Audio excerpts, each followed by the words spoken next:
All right, Nick Poles. And Steve. Smile, you're going to be asked by the board, and afterwards you'll have an opportunity to ask the questions, and we're going to do about an hour. So who's going to start off? Who's got the questions? I've got the questions. Okay, I'm going to ask the questions. If you, Mr. Neely, if you want to have a seat, you're not invited to answer questions. And so, no, you cannot. I can't ask you questions. You were not You invited. mentioned that I'm not a declared candidate, but in fact, I was the first declared candidate. Can you have these guys step up from the door? I can't even Excuse see me. them. So this is a friend. So this is. That's right. This event was set up as a friendly event, so candidates can learn, or you guys can learn what the candidates are about. This is not no gotcha questions. Candidates are going to be nice to each other, polite, everything. This event is for you guys and gals to learn about the candidates. Ma'am, I can't see them. Can you have them They're step up? gonna come forward. So, Oh, okay, let me. All right. Speaking for underground So we're gonna start where each candidate is gonna introduce themselves for approximately a minute, real quick. Let them know a little bit about themselves, and then I've got questions that the board, members of the board have asked on the issues that are relevant today. The candidates each get a minute to speak. Pam is timing you. After 15, or when you have 15 seconds left, she will hold up the card that says 15 seconds. When your time is up after a minute, she will say stop. You don't have to cut yourself off right there, but please, wind it down and get it done shortly after that. Me? Sure, I suppose. All right, we haven't picked an order of anyone, so I'm just going to do it how they're standing. How's that sound? Go ahead, introduce yourselves. And if you want to step forward because someone can't see you. And then step back. You ready?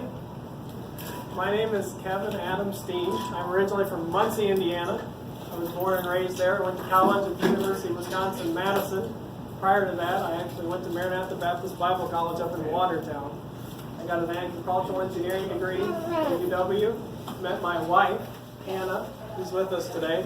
She went to school at West Scotia here in Paddock Lake. So her family's been around for generations. They've got a farm just up the road. We go milk cows with them on the weekends, and we have nothing else to do. So I guess I stepped forward because I thought that this race deserved a Christian conservative candidate to run for Congress, and I intend to represent the people that choose to elect me and send me to office so that I can serve this democratic republic that we're so grateful to be a part of. Thank you.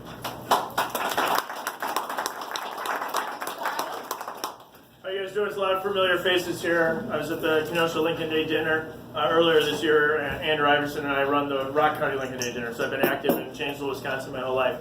For the people that don't know me, my name is Brian Stile. Born and raised in Janesville, Wisconsin, lived there to this day. I serve on the University of Wisconsin Board of Regents. I've worked in manufacturing for the past 9 years. And I put myself up, and I believe we need to run because I think Washington needs problem solvers. My background, manufacturing, public service. I was appointed by Governor Walker to serve on the University of Wisconsin Board of Regents. It was confirmed unanimously in our state Senate, Democrats and Republicans alike. It's a responsibility I take pretty seriously. Working with people in the state legislature, the governor, we've served and we've held tuition flat, and tuition's been flat for 6 years. So that doesn't mean with inflation, that means actually flat. Imagine if we held spending in Washington, D.C. actually flat where we could get to. I've also held the line on votes when it's not popular. There's a vote, I was the lone vote against the 2017 annual budget, and that's because it raised student fees. I believe that, or is there limits on the open as well? Yeah. All right, I apologize. I would have kept it to a minute, so I'll shrink my later answers. We'll tie it all the way down, right? Is Washington, D.C. gets in the way, and that money's better in the pockets of students than D.C. bureaucrats. My last 9 years, I've worked for 2 different manufacturing companies in Rock County, and every day you go in and you figure out how to solve problems. How do you bring product in the door? How do you manufacture it? How do you get it out of the door? On time, under budget, every time, or you're fired. If that's the kind of approach we took to Washington, D.C., we'd be in a much better place. I'll leave you with one final nugget. At the end of this year, Paul Ryan's going to hand the gavel of the speakership to somebody new. I think we're all going to agree, everybody here today, that we can't let Nancy Pelosi take it back. I look forward to the conversation today, and thanks for having me.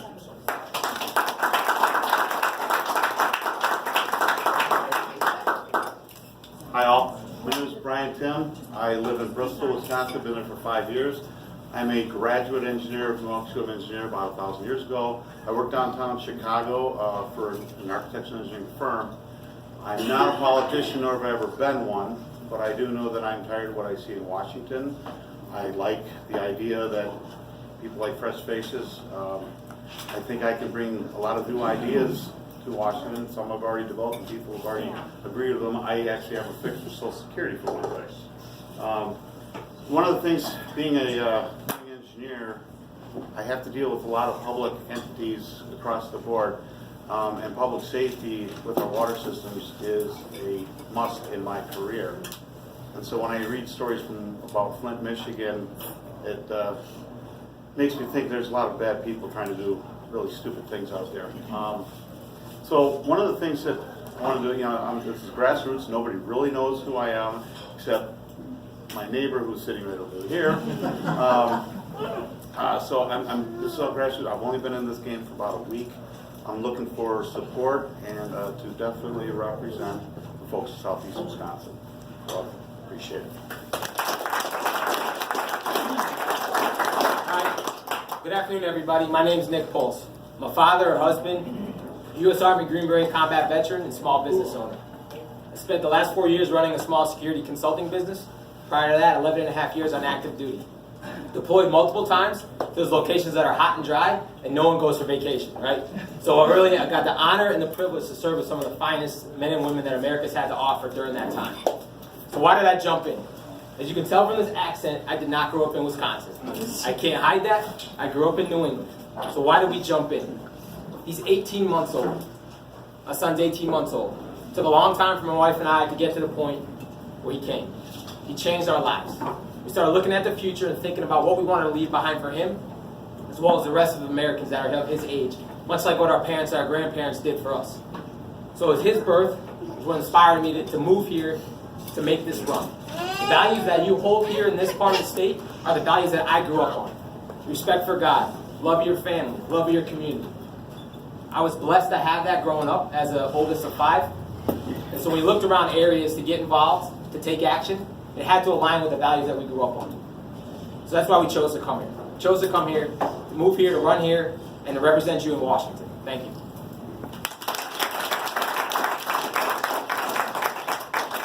Before I start asking questions, are all of you guys able to hear them okay? Yeah. Okay, I just want to make sure that everyone can hear. Yeah, Connie? When you ask a question, maybe I could step forward. Yep, we'll have them step forward just like you did, okay? Yeah, that'd be good. All right, since we started on that end, we're going to start on this end and just work our way down, and then the next question, you'll be the first one, then the next, so we'll do that. Nick, step forward. And all of you we're asking the same question of all of you. So Paul Ryan has represented the 1st District for almost 20 years and is not running for re-election. Compare and contrast yourself with Paul Ryan. What similarities and what differences should the voters do, or do the voters want? Do you want the voters to know about you? So we'll look at policies. We'll start with policies. In a couple areas. First and foremost, I don't believe an elected official goes to Washington to spend a career. I think you go, work for a few years, and then return to the private sector. In your place, you got to create new leaders. We're not doing that in Congress. Second is spending. We differ on spending. We've had a $1.1 trillion spending bill come out of the Republican-controlled Congress, and a $1.3 trillion spending bill come out of Congress under Republican leadership. We have to stop that. That makes us poor, it hurts our domestic economy, and it creates national security challenges for us. And for those of you that want to drain the swamp, we can't drain the swamp by continuing to fund it. Second is healthcare. There's a lot of things we can do on healthcare that Congress can pass to increase freedom and to drive down costs when we're choosing not to do that. We've bought into the fact that government should have a certain role in the healthcare system. I disagree on that point as well. And the last thing, I know I'm running out of time, is related to immigration. Again, we can do things at the congressional level on immigration. We're choosing not to do them. Thank you.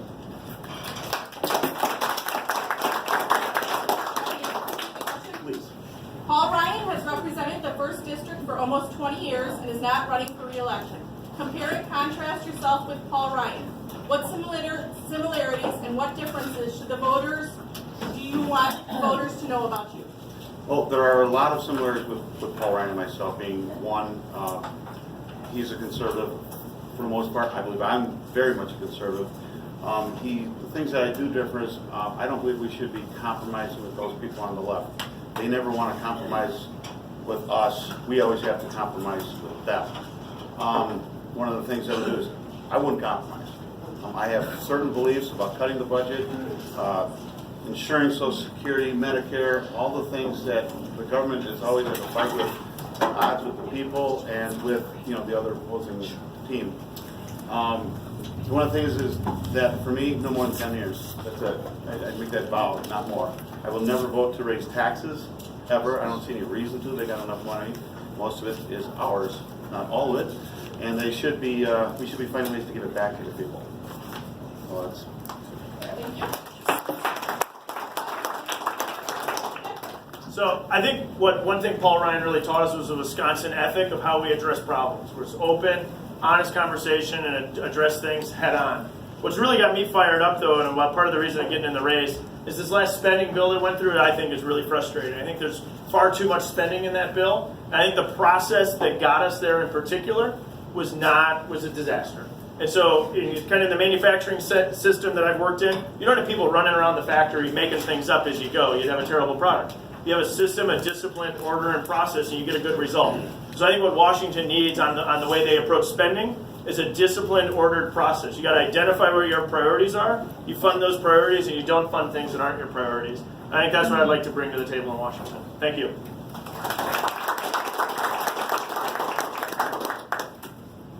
The first question I got asked as a candidate was, what don't you like about Paul Ryan and what don't you like about Donald Trump? And I said in the Janesville Gazette, I think they're doing a great job. To go in that position and to be the Speaker of the House and have to compromise and bring our country together is an extremely difficult job. My values, I grew up in Muncie, Indiana, as I said, and I believe that life is first.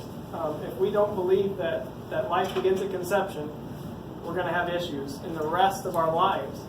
Our educational system, the government, gun control. If your life means nothing to me, we have other issues that we can't talk about. So I really think that when people say they're pro-life, they have to mean that life begins at conception. But then they also have to take the next step and say, what are we going to do with people that have been put into that situation where they're going to have a child and there's a problem in their lives and they can't take care of it? That's where we need to come back and help them in whether it's adoption program, whether it's the, I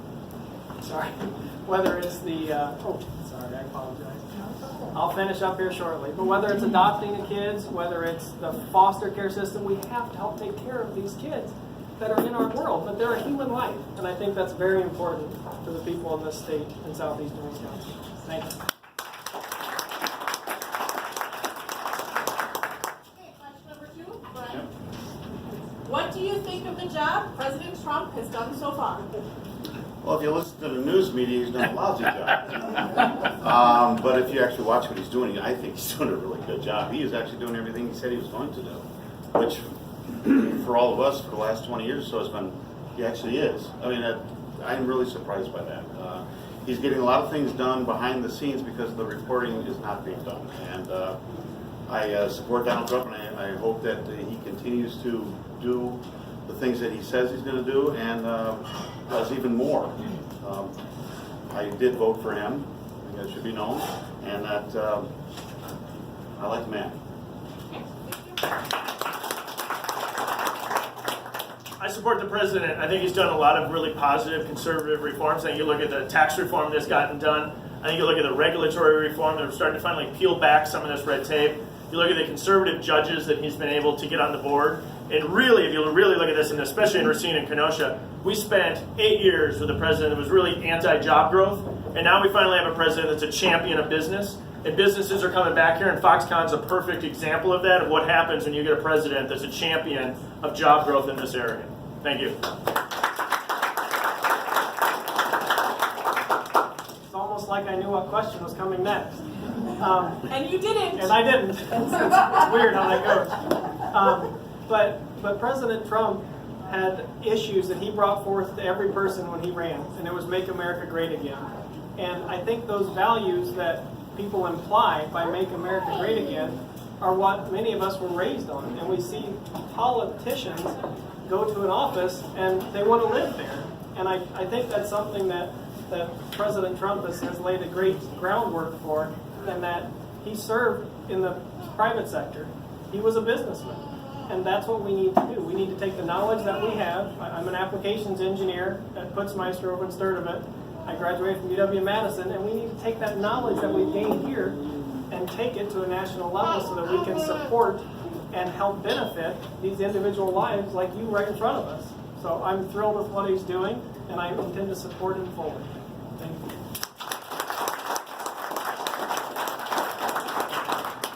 The job is done. Job is done. Okay, so make sure I got that one in. So, what President Trump ran on is he ran from the outside. And what he's doing is he's exposing the myth that the political class is indispensable to the governing this country. He's getting things done. He's getting things done unconventionally, and he's just taking action. So I support the president. I support his agenda. What he does is he needs help.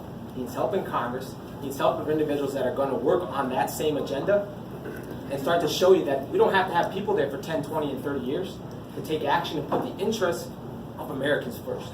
And that's the most important thing. We've said for way too long, regardless of the policies that we see come out of Congress, they haven't been putting our interests first. How do we know this? Spending's out of control. We have a $21 trillion debt. Our healthcare costs are skyrocketing. We're not securing the borders. All these things, it's Congress's responsibility. There's only so much the president can do at the executive branch.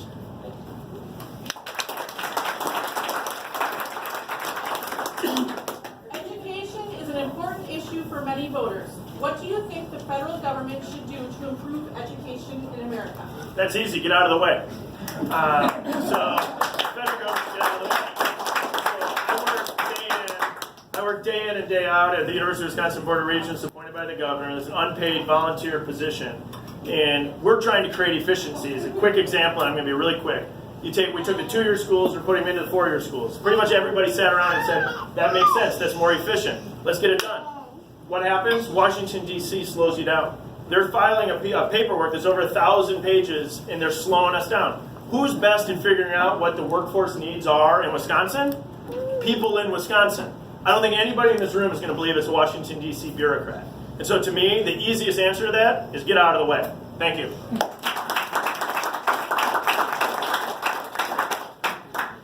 You might hear a pattern between the four of us, but realistically, that's the simple step. It is to step back and allow the state to decide who's going to educate their children and how they're going to be educated. A lot of people today have stepped into this movement of homeschooling their children, and that's not a bad thing. But when the state tries to look at the federal government and decide what you're going to be taught and how you're going to be taught, we can open our mouths and say words like Common Core, which scares a lot of people because you all grew up with the way that math was taught. I went to college, I went to high school, it's not a hard concept, but when you have a system where bureaucrats are telling you how to teach your kids, I think it's a hard pill to swallow. So if it were me, I would say step back, allow the states to make decisions on who they hire, how they teach their students, and what they teach their students so that they can learn be a productive member of the society that they're involved in.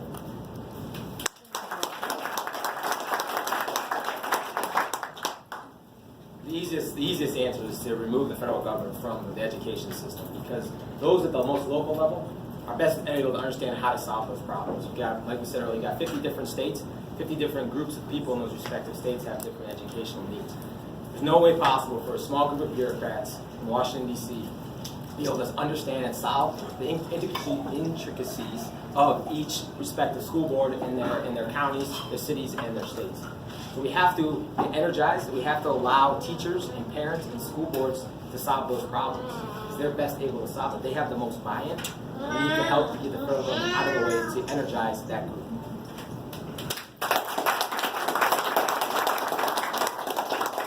Ditto.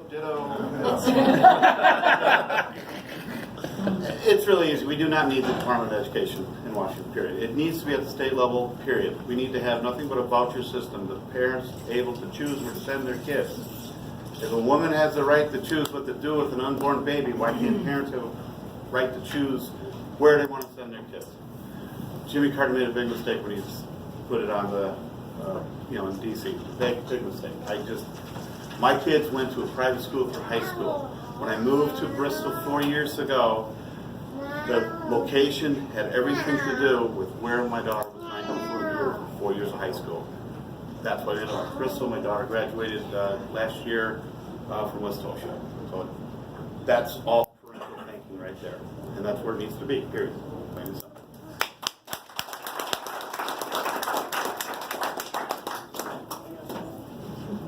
President Trump's tariffs on some imports are getting mixed reactions from voters. What do you think of Trump's proposed tariffs, especially regarding how tariffs on agricultural goods will affect Wisconsin farmers? Well, conveniently enough, I'm on the Wisconsin Soybean Board.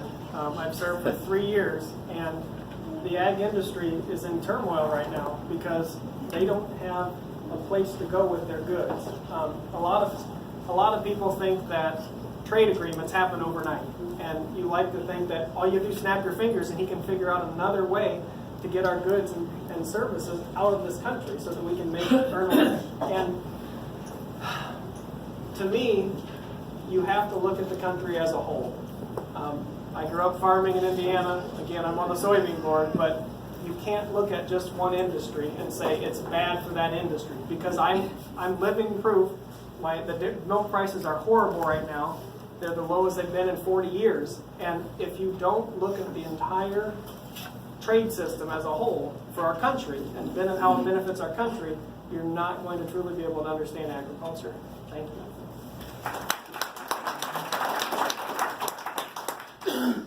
So tariffs are a symptom of the larger problem. And the larger problem is we have these managed trade agreements, like NAFTA, like the Central African Free Trade or Central American Free Trade Agreement.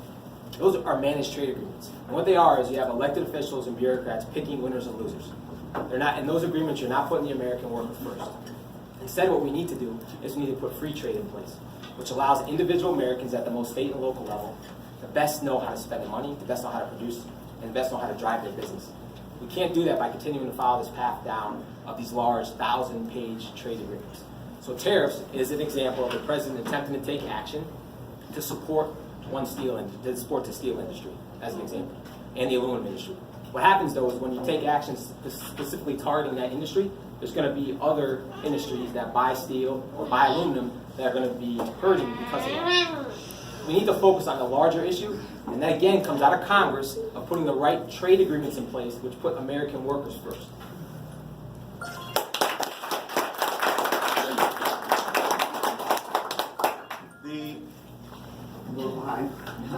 The entire tariff issue is a very complicated one. I'm not as versed on international law of trade, but I do know that Donald Trump is using the tariffs as a simple terms, a bargaining chip to try to get us on the even playing field with the other nations. China dumping their steel, et cetera, into our country at below cost prices, and being in the plumbing industry that I am, I actually know where those numbers are coming in. So there is an unbalance there. And if the long run, being a businessman and using the tariff as a tool to get them to the bargaining table and whatnot, to get better trade agreements is, I know I'm being very simple, but I think that's just an overall good thing. In the short term, it's going to probably hurt some industries or some businesses. But I think in the long term, it's going to be much better because we will be on the same playing field, if not actually our exports will be going out more than what we have coming in.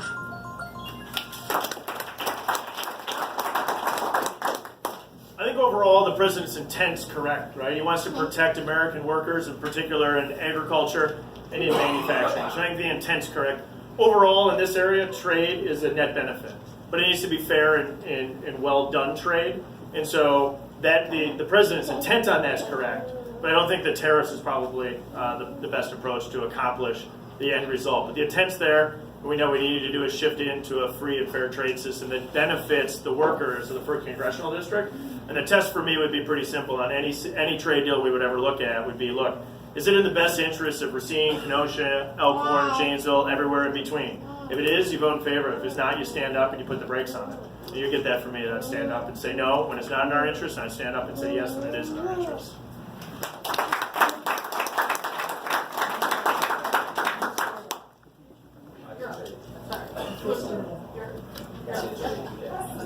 I'll talk the trade again if you want. No, new question. Okay. Right? Your new question, right?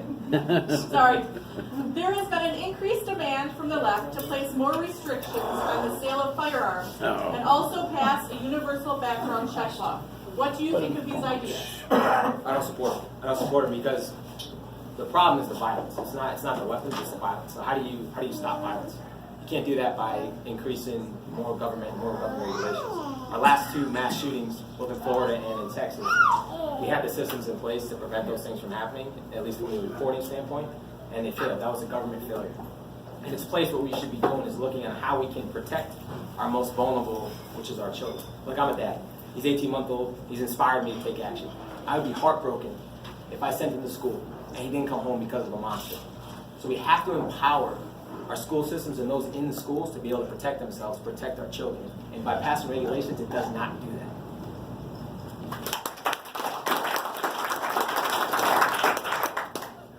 I'm a gun owner. I'm an avid hunter. I've owned guns for the better part of 30 years. They've never once shot by themselves. I always have to pull the trigger. That being said, I don't see anything wrong with owning guns. I do have a solution to solving the problems at these schools with relation to guns. Take half the police precincts and put them in the schools. 2 or 3 cops in every school probably solve the problem across the board. Having more and more regulations on top of regulations on top of the regulations is not the answer. I think people that own guns, for the most part, there's probably numerous amount of people here, being Wisconsin, and it's our right to have them, and we use them like anybody would, hunting, safety-wise, et cetera, et cetera. I live right near a gun range. I hear guns going off all the time. It's a wonderful thing. I actually hear that noise and I think freedom every time I hear those guns. The big thing about gun registration, so I'm not opposed to registration per se. I just think that the background checks have to be more thorough so we can make sure that these, and if for the most part you see, they're mental cases of some level that is setting them off. If we had some means, and I do not know what that is, but better background checks related to that, and starting in the high school or lower grades, might be that direction of how to help keep these kids from getting hold of guns.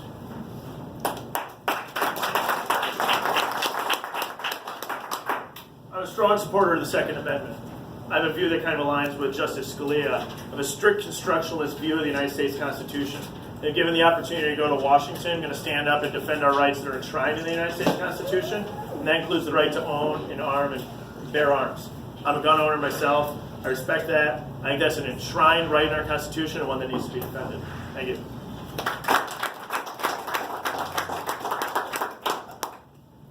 Gun control is a very fun topic because people like to separate the gun from the individual. And once you realize that the individual that is holding that gun is responsible for their decisions, it changes your perspective on the Second Amendment. The Second Amendment was created to protect the individuals that are written in the Constitution, you the people, from a tyrannical government. It is not the government's perspective to take those guns away from you so that you are indefensible. I've had my conceal and carry since 2013 and actively carry, and I think that is a big part of this country that we live in, where we have the freedom and the right to bear arms. I've talked too long. Having said that, you have to implement the restrictions that we have. We have a good set of registration in place, but when you start saying we're going to have a national registry, the people that are registered now are the ones who are going to continue to register, and the ones who are not currently registered, you're not going to get them to register. So you have to have common sense when you approach these issues.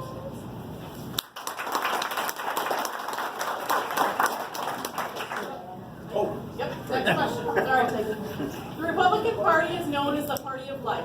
Specifically, what are your beliefs on abortion? And do you believe there should be exceptions? And if so, what exceptions should there be? I am totally pro-life. I cannot understand how anybody could take the life of a baby. I can't wrap myself around that. As far as if there are circumstances which we could consider otherwise, I'm open to the idea that under a rape or instance or protection of the mother's life would be the only areas that I would consider. Now those are extremely rare, but I am open to that possibility. I was formulated with this entire belief in pro-life, if you will, the day my first daughter was born. Seeing the miracle of birth is just astounding to me, and I haven't changed in any way since then. I will always be this way.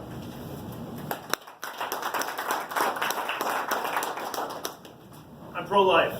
It's a core tenet of my faith. I grew up in a large Catholic family, and to me, life begins at conception. I mean, it's pretty straightforward from that point forward. And if you think about what the role of somebody in the United States Congress is to defend life, liberty, and the pursuit of happiness. And it starts with life. And so your obligation is to defend life, and life starts at conception. Thank you. Exceptions. Do you have exceptions? Part of the second part is what? So I think no, that's fair. So I think it's rape, incest, life of the mother. But the core there is how